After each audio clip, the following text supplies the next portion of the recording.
something I've been thinking about a lot lately, and it relates to the hand and to, like, back and forth, drumming. I'm not a drummer, like I said, drumming. These guys talk about it better, but it's the swing factor. It's like the ups, the upbeats, and like how you swing, where you put the thing, like.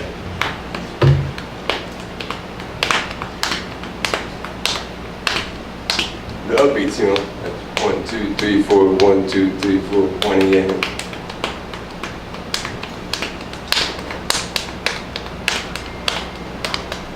And it's all triplet bass, but I can't, others can explain it better than me, but I think about it all the time, I practice it all the time, and it's easy back and forth. I'm right-handed, so I lead with my right hand.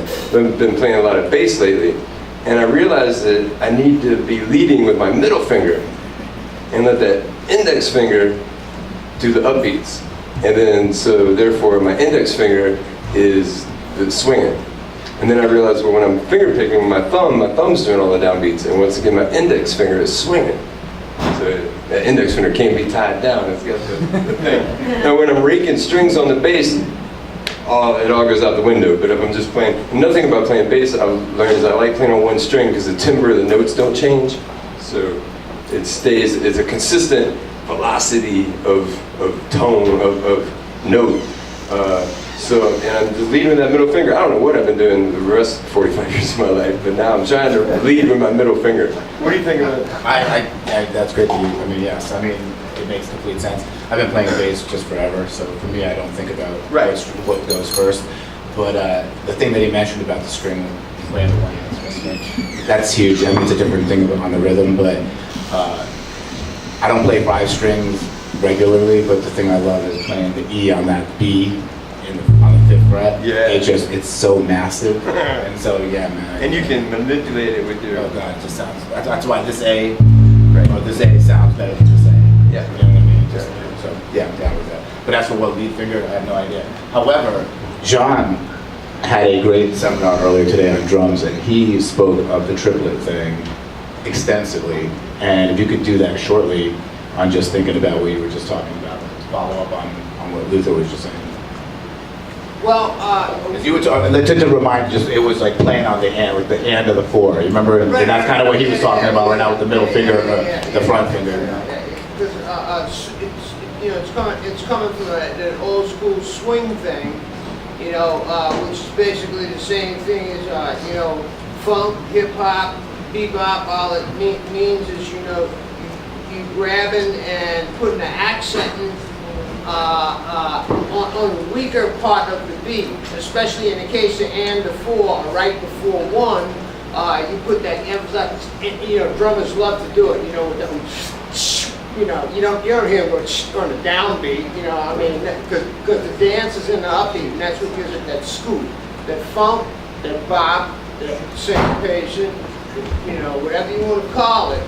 It's accenting weak beat, and it comes from being able to divide that divide the cell not only into two, into two, 1, 2, 1, 2, but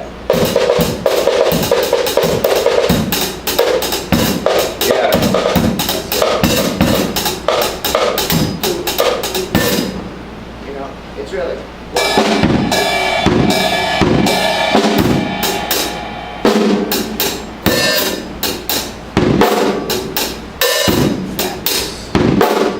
Accent, 1, 2, 3, 1, 2, 3, 1, 2, 3, 1, 3. Yeah. We have to slow it down, we have a faster tempo. No, that's it. Sounds almost like a shuffle. It literally is a shuffle if you slow it down. If you think of it, a shuffle is 3 beats. There's three feelings to the beat, which is the triplet that he speaks of. Getting back to that. But one's dropped, so it's ba-ba. Yeah, the one before the downbeat. Yeah, my first, one of my great guitar teachers told me, he was like, yeah, the real cats, you take a string of 16th note triplets and they know every one intimately, any one of them, and I was like, yeah, cool. But I didn't do my homework yet. I'm still working on it. It's a lifelong journey, But and growing up with Cody's so amazing because he is intimate with him, and he helps me. And like a long time ago, it was on my birthday. And he was like, man, if you can't go,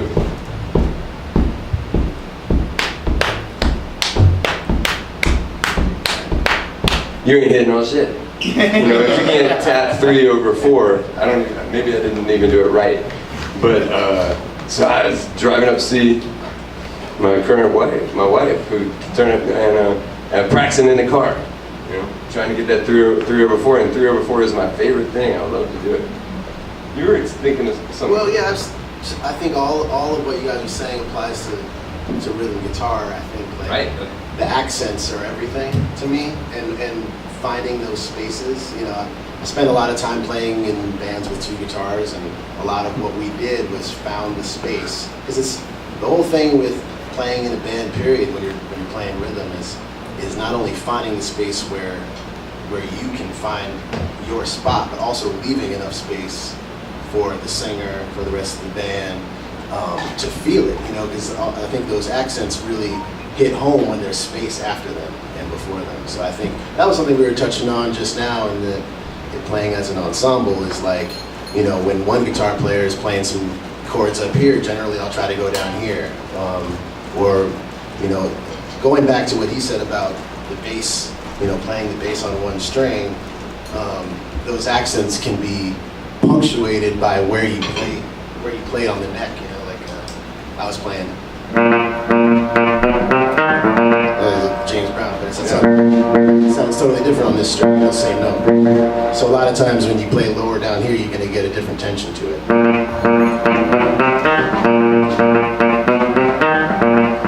And the way that those accents, and a lot of times I always go back to the James Brown guitar players kind of as the foundation for, you know, yeah, you know that one. Actually, if you do it in D, That's it, yeah.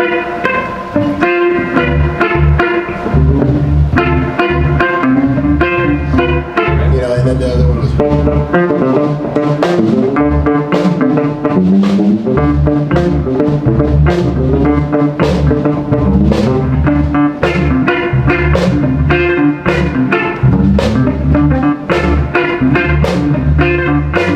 So it's the same thing as like, you know, West African drumming. It's like, you know, the different drums have a different part. It just so happens the guitar can take on multiple parts because we have so much range. You can go low, you can go high.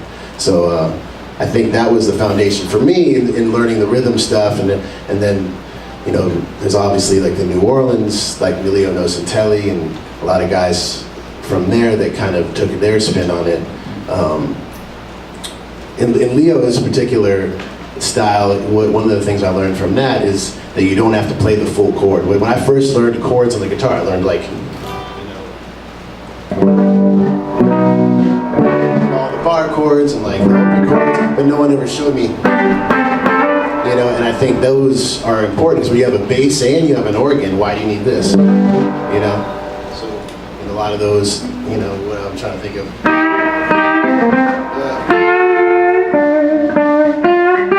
A lot of times you just play 2-note chords, and they take up that right space, you know, and that's a certain sound. So.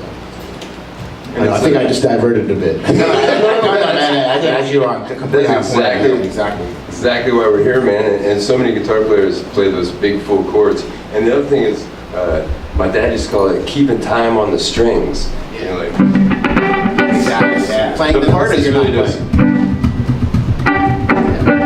But you know, it's a bad habit. If you're playing a trio or acoustic guitar by yourself, you need it. Yeah. But I think guitar players feel like the song will fall apart if they don't take up all that space. But you got to give it to the band and let them carry it. Let them play the song. True, you know? true. Especially if you're playing with a singer, and if you're, you know, I mean, if you played too many notes, James Brown was giving you that. Man, I was docking your pay. It all comes out. For me, most of this just comes out. Like I'm a devotee of James Brown just because it's all rhythmic based, and you know, as much as like this weekend has been just like, hey, how many notes can you play in this thing? You know what I mean? It's about playing less is more. It's about playing rhythmic. When he's talking about playing just like to keep time, that was more about percussion.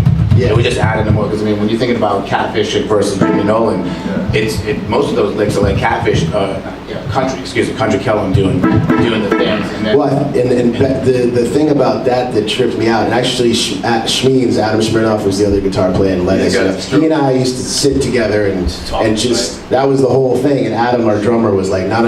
Every time we'd start playing too much, he'd be like, no, you're here, find where you're at. A lot of times I'd be this guy, and he'd be like, But one of the things that really he showed me was like, it's not just this hand, it's how you mute the strings with your left hand, how you pull off. So,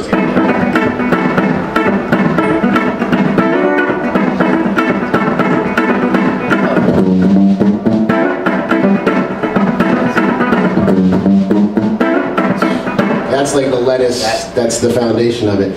And we used to say, it's just like playing the drums, like you're muting and you're finding those spaces. So. And like his hand is moving 16th notes, but you don't hear all that noise. It's just a staccato. And Houseman, may rest in peace, we just lost another great from Galactic. He backstage one night and he said, out of the blue, he said, "Son, staccato is the funk." And I had to think on it for a minute, but it's so true, and I've said it, I'll say it again, staccato is the funk. Note duration is another thing, broadly ignored and misused, Guitar and bass alike. Note duration is so important. There's rest, long notes, short notes. And especially on bass, that's everything. As you know, like Aston Barrett, family man, the bass player, reggae stuff on a lot of the Bob Marley stuff, as I'm sure you know, most of that stuff. All of that. There's only 3 or 4 notes in a lot of those bass lines, but where he places it and how long each note rings is the beauty of it. Note duration. And a lot of that dictates the song, then you write your lyric and your melody either, and this is, as producers and in the studio, a lot of that is we find a lot of times we either go with the bass line or against the bass line to like write the song, and you can go either way, but a lot of it is dictated by that, 100%, man.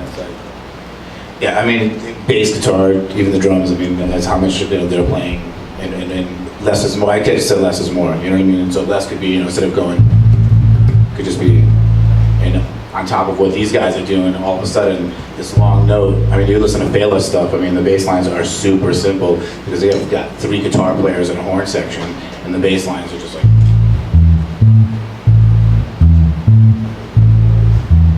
and everything else is just filling in the space, you know what I mean? Because if the guy was playing, you would be like, "Oh, you're playing too much, man." Another trick I do when I'm playing bass is whenever the snare hits, I release. I never let my bass part hit the snare. This is a mental trick I do just to give and even on guitar, it's a real common to hit the backbeat with the guitar, but I never do it because I said it, but I want to allow the drummer to put the backbeat wherever he wants it. I'm not going to be, and I know so many guitar players that do it. They just jump right on that chank, and not the reggae chank, but more like the Memphis Steve Cropper 1, 2, 3, 4, the backbeat, like right on top of the snare, and they're always rushing. Rushing is, man, that's the devil right there. And playing lead, it doesn't matter. We can talk about playing lead too when you talk about rhythm, of course.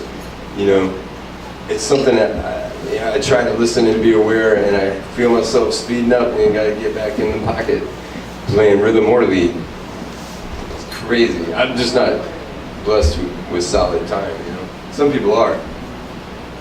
I think all of that's pretty relative, And again, a lot of that comes down to who you're playing with and what the instrumentation is and all of that. Obviously, when you're playing solo, it's a whole different thing. You can still swing and play behind the beat, True. Right? You want to, yeah. Johnny B, did you hear? Would you repeat quickly, because I only heard the second half of it, his idea about the groove. The 2 people, you can have a good beat with one person, but you cannot groove by yourself.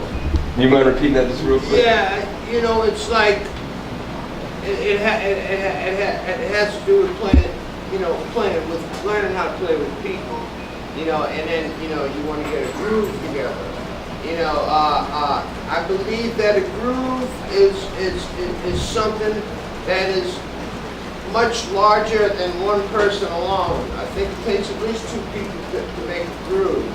And my concept of grooving, of course, ideally they say a drummer and a bass player should, get in the groove. And that would mean my beat and his beat, here are our beats, and the idea is that, here we are, he plays a good beat, I play a good beat, or it could be any 2 people for that reason. Because I'll go to the extreme to say, for me, in order to get a good groove, immediately within the first 2 measures, I open my ears for the guy who's got the strongest feeling for the music at that moment. And then I'll hook up with him. Anyway, my idea in having a beat, you know, to get in sync with another person's beat, you have to listen to them and get with them. And when two good beats come together, that expands and creates a groove which is much rounder. And the groove is much more scientifically powerful when it comes to attracting the other guys in the band. So you have a better chance at getting the groove in the band when, you know, when you, two guys' beats come together. That creates a larger groove, and that creates a center for everybody to gravitate to.